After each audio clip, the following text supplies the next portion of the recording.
د مولوي محمد یعقوب مجاهد حوصله ختمه سول. مولوي محمد یعقوب مجاهد پاکستان ته وایي که مو دا ځل زموږ د خرابولو کوشش وکړ نو تاسې به هم رنګ کړو. د اسلامي امارت د رنګولو فکر له ذهنه وباسئ. دا چې مولوي محمد یعقوب مجاهد پاکستان ته نور څه ویلي او هغه ولې غوسه دی، بشپړ حال را سره همدغه روانه ویډیو کې کتلی سي. سلامونه قدرمنو لیدونکو، مشال پریس یوټیوب چینل ته مو هرکلی کوم. د خپلې بې کفایتۍ،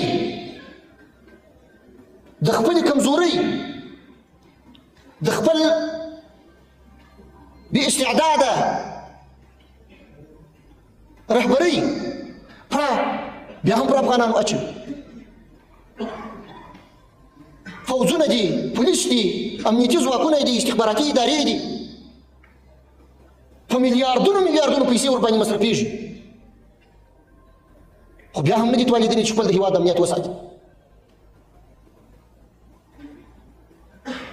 امنیتي پیښې کېږي، مشکلات پیښېږي، خو د دې پر ځای چې د خپل ملت په سترګو کې خاورې واچي، د دې پر ځای چې د مسؤلیته څخه ځان خلاص کړي، د دې پر ځای چې ملت ودوی ته مخ راواړوي چې دومره مصارف او د ملت پر غاړه مو شور ایښې ده چې موږ تاسو ساتو، موږ هېواد ساتو، موږ پلانه کوو، بیا هم تاسو امنیت نسئ ساتلی.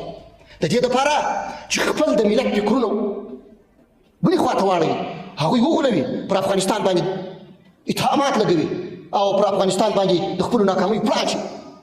موږ ورته وایو چې خپل مسؤلیت ته متوجه سئ، خپل کار ته ژمن واوسئ، خپل د هېواد امنیت وساته. افغانستان مه متهموه. افغانستان د چا دپاره خطر نه دی، افغانستان د چا دپاره ضرر نه دی.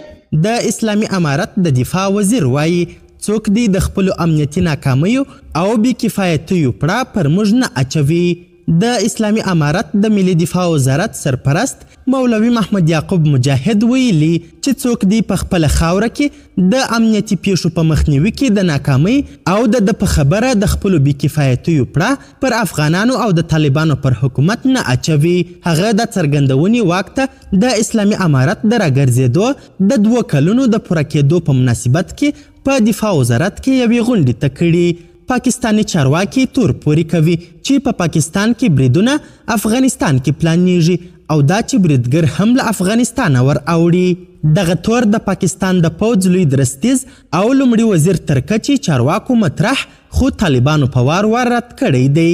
د طالبانو د دفاع وزیر دلته تازه یو ځل بیا ډاډ ورکړ چې د افغانستان خاوره د چا پر خلاف نه کارول کیږي. هغه وویل موږ هیڅ چا سره دښمني نه غواړو او د هیڅ چا د امنیت خرابولو ته تږي نه یو، خو دوی هم باید خپل مسؤلیت وپیژني او نور افغانان تورن نه کړي. ښاغلي مجاهد په ورته وخت کې دا غوښتنه او یادونه هم وکړه چې نور هیوادونه دې هم د دوی خلاف څوک جګړې ته نه هڅوي.